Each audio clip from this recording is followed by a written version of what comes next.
Chapter 17, Section 3, The Reformation Begins. Calls for church reform. Main idea.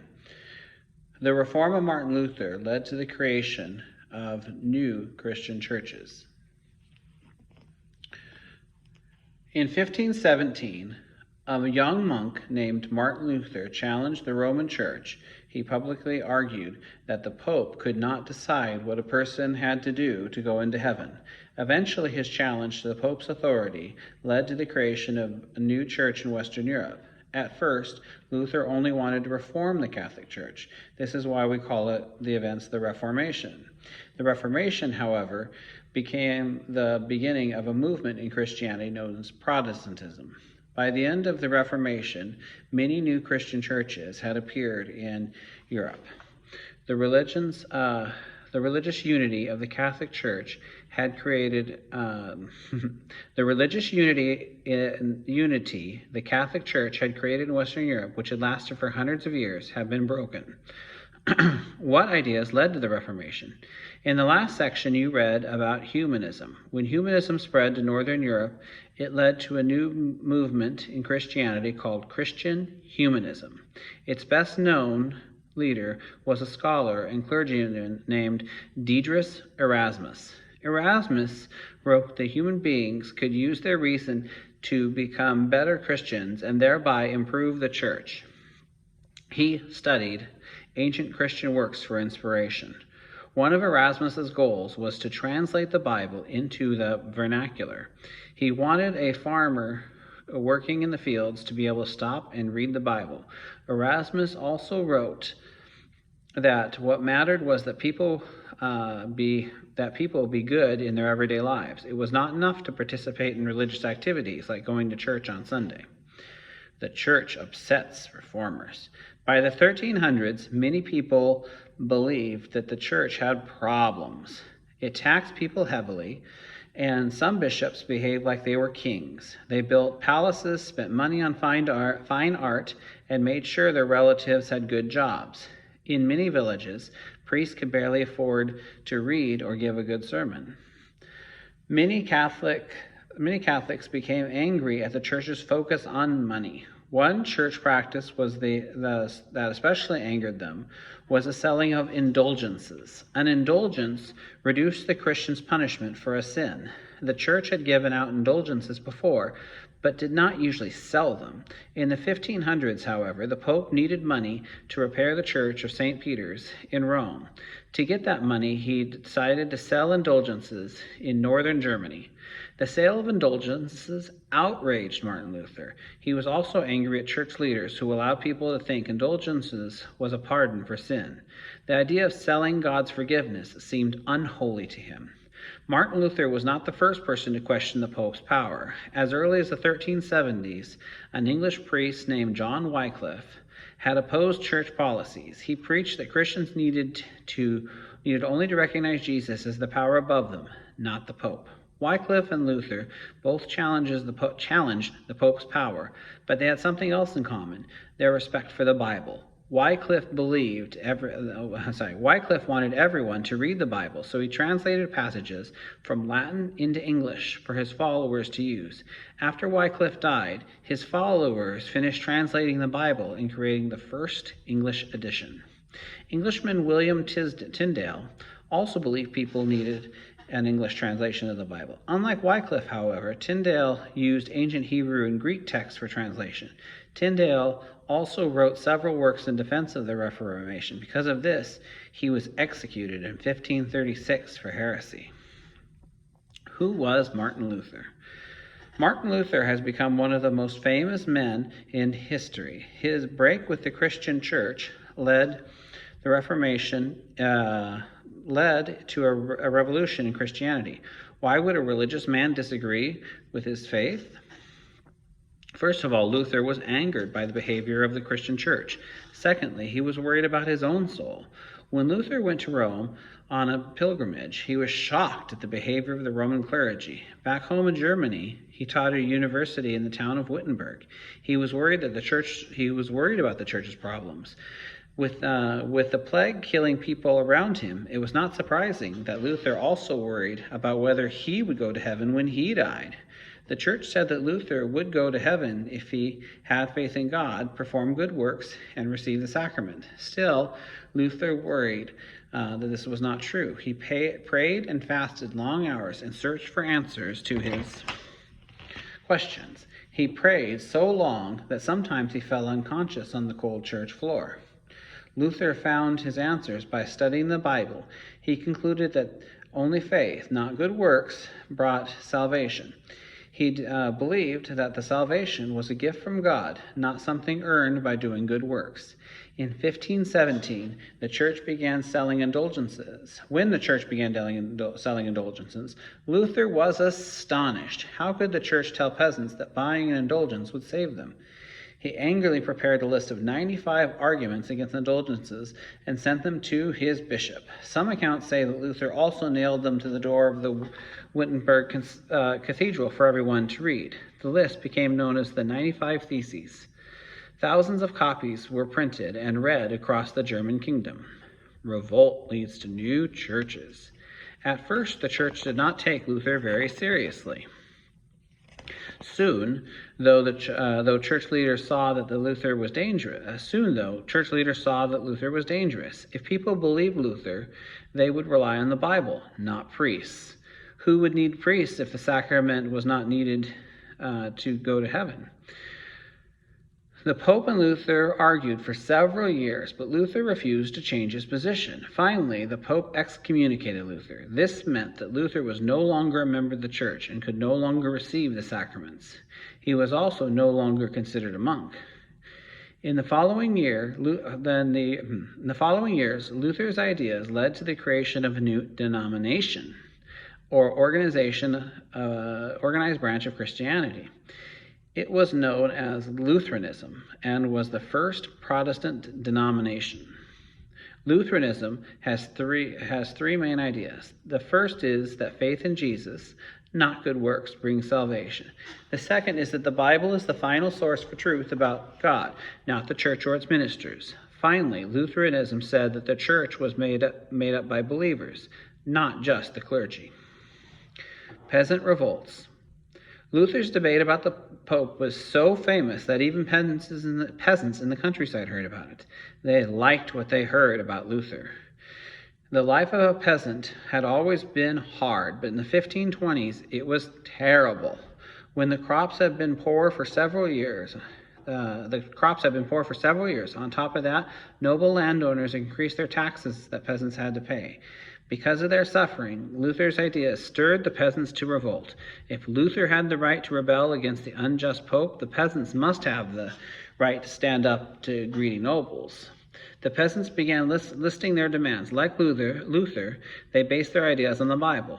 One leader said that the peasants should no longer work for the nobles unless it should be shown us from the gospel that we are serfs. When the nobles did not give in, huge revolts broke out. It was not long, however, before the peasants were defeated. The nobles had better weapons and horses and won easily, killing thousands of peasants. Luther sympathized with the peasants, but he hated the violence. In his sermons, Luther criticized nobles for their treatment of peasants, but was afraid of what might happen without a strong government. He stressed to the peasants that God had set the government above them and that they must obey it. Politics and Lutheranism. Main idea. Political leaders often supported Protestantism because they wanted more power.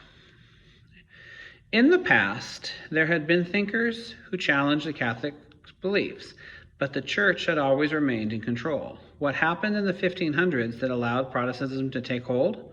One reason that Protestantism succeeded is that some of Europe's kings realized that they could increase their power by supporting Lutheranism against the Catholic Church. You read earlier about the Holy Roman Empire, which covered much of Central Europe. The heart of the empire was made up of about 300 small German kingdoms. In 1519, Charles V became the Holy Roman Empire. His empire included the lands of the Holy Roman Empire, as well as Spain, Netherlands, parts of Italy, and territories in the Americas. The rulers and the nobles of the Holy Roman Empire were concerned about Charles V's power. They did not want a strong central ruler. They wanted to keep ruling their own little kingdoms. Many German rulers decided to become Lutherans for religious and political reasons. By doing so, their kingdom also became Lutheran, and breaking with the Catholic Church, these rulers seized lands owned by their Catholic monasteries in their kingdoms. Now they, and not the Church, would earn income from these lands. At the same time, when the Catholic Church left a kingdom, it meant that the church taxes no longer flowed out of that kingdom. Rulers could impose their own church taxes and keep the money for themselves. This made rulers who became Protestants stronger and the church weaker. Charles V eventually went to war with the German rulers who converted to Lutheranism, but he was unable to defeat them. In 1555, the fight ended with the Peace of Augsburg. The agreement let each German ruler decide whether his kingdom would be Lutheran or Catholic. As a result, most of the northern Germany became Protestant, while the south stayed Catholic. Calvin and Calvinism. John Calvin's Protestant teachings spread across Europe and into North America. Who was John Calvin? John Calvin was born in France in the early 1500s. Everyone in his hometown expected such a dutiful and intelligent boy would become a priest. When he reached the right age, he went off to Paris to study theology. Theology is the study of questions about God. Calvin was very interested in religion. He got up early to read books on theology. During the day, he debated ideas with other students and then came home to read into the night.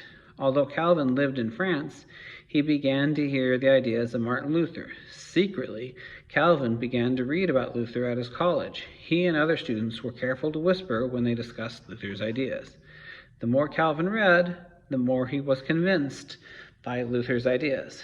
Eventually, Calvin had to leave Paris because it became too dangerous to talk about Lutheranism.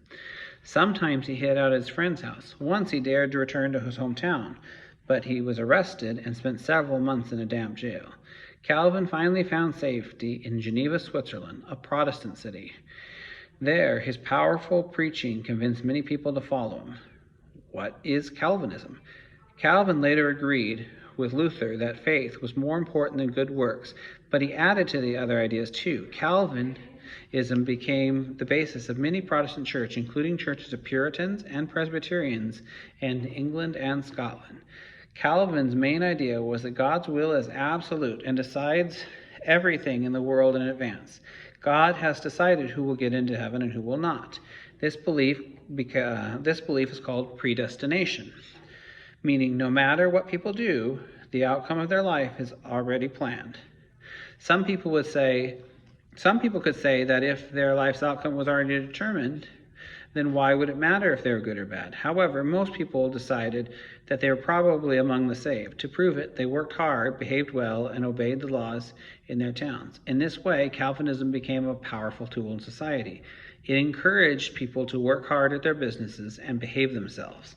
Another important idea of Calvinism is that neither kings nor bishops should control the church. Calvinist believes that congregations should choose their own elders and ministers to run the church for them. This idea has had a strong impact in England and on many of the English settlers in America. The idea that a congregation should be allowed to choose its own leaders helped build support for the idea that people should be allowed to elect their own political leaders. Okay, so I'm going back to page 637, and I'm reading Linking Past and Present, the Anabaptist, Amish, and Mennonites. And my house in Pennsylvania there's a ton of Amish and Mennonites. So I've shown you before already. We can look at them again, but this is something we've already talked about in class. Okay, then one Protestant group formed during the Reformation was called the Brethren. Others called them the Anabaptists, which meant to baptize again. They believed that adults should be baptized. Mennonites and Amish, many of who came to the United States, developed the Anabaptists. Today, most Amish and Mennonite groups located in Pennsylvania, Ohio, and a few other states. Older Amish reject the modern technology such as electric cars and television. It's not quite right, but we'll talk about what is right in class. Okay, Martin Luther. This is page 638. Long before Martin Luther struggled with Catholic Church, he faced difficult issues. Luther was born in Eilsbach, Germany in 1483 to a family of miners. Both of his parents beat Luther as a child. Martin Luther and his father had terrible tempers. Luther later said that the family beatings caused him to feel bitter and hateful towards his family. To avoid his abusive home, Luther went to school away from home. At his father's urging, he considered studying law, but instead earned a Bachelor's of Arts in Philosophy in 1502. Later, Luther entered a monastery to separate himself from his abusive past. In 1505, he traveled to Erfurt and became a monk. Then went back to Wittenberg in 1508 and studied with a group of Augustine hermits. Then continued to study of theology. Luther was a determined man. Although he was a priest, he began to question the practices of the Catholic Church. His reform resulted in a break with the Catholic Church. In 1525, he married a former nun named Catherine von Bora. They had 6 children and lived in a monastery. Although known for his hot temper, which cost him many friendships, Luther and his wife cared for as many as 20 orphans whose parents died from the plague. In later years, Luther enjoyed gardening and music and continued his lifelong love of writing. He died in 1546, probably of a heart attack. Then and now, Luther was willing to stand up for his beliefs, even if it meant offending people. Can you think of anyone in the news who has shown the same willingness? Okay. Last one, primary source, knowledge of God. This is on page 640. Okay. John Calvin's writings helped Europeans accept Protestantism. Quote, "What help is it to know a God whom we have nothing to do? Rather, our knowledge should serve first to teach us fear and reverence, respect. Secondly, with it as our guide and our teacher, we should learn to seek good from him, and having received it, to credit his account. Again, you cannot behold him clearly unless you acknowledge him to be the fountainhead, the source of life, and source of every good." John Calvin.